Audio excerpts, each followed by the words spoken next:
Enquanto uns ostentam, o povo tenta sobreviver. Você acha isso justo? No meio de todas as nossas preocupações do dia a dia, existe uma pergunta fundamental, a mais básica de todas, que a gente vive ignorando. Tem uma analogia que é fantástica. Imagina um boneco que ganha vida e, na hora, já começa a se preocupar. Onde eu vou morar? Onde eu vou trabalhar? O que eu vou vestir? Mas em nenhum momento ele para e se pergunta: quem sou eu? Por que me criaram? É um retrato perfeito de como a gente vive, né? Fazendo todo tipo de pergunta, menos a mais essencial de todas. E olha, essa ideia não é de hoje não. O poeta grego Píndaro já dizia isso. Para ser de verdade quem se é, primeiro é preciso saber quem se é. O autoconhecimento, então, é a condição número 1 para uma vida autêntica.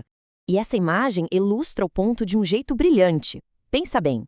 De que adianta a gente ter recursos internos, talentos, valores, se a gente nem tem consciência deles? A gente continua passando fome diante da vida, com a solução já dentro da gente.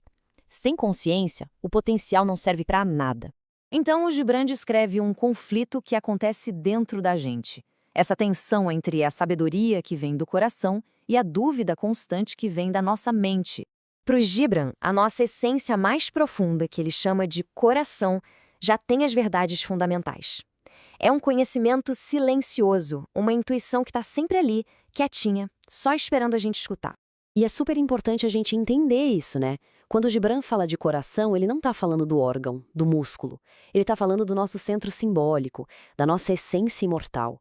É a fonte da nossa intuição, aquela parte da gente que vai além do mundo material. E aí, em contraste, vem a mente.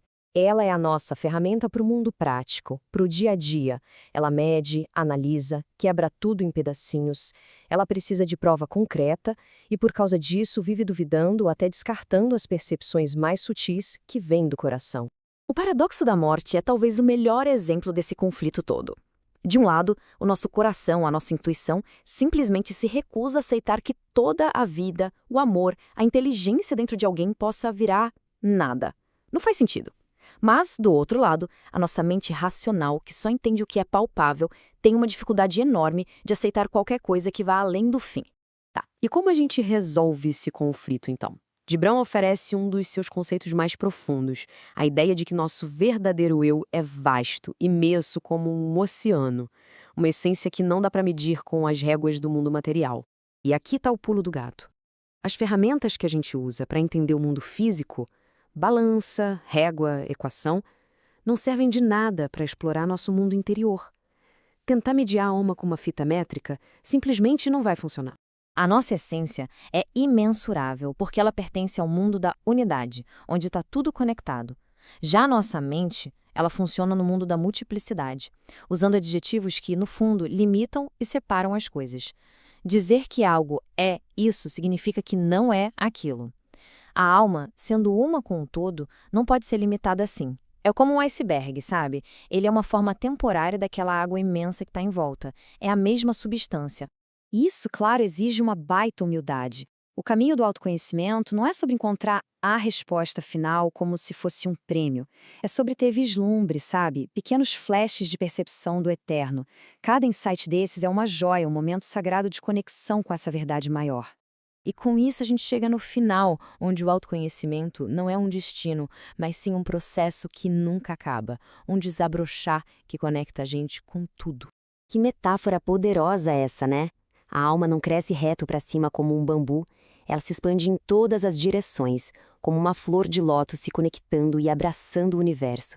E essas 1000 pétalas são um símbolo do infinito. E esse desabrochar tudo não é uma coisa solitária, não.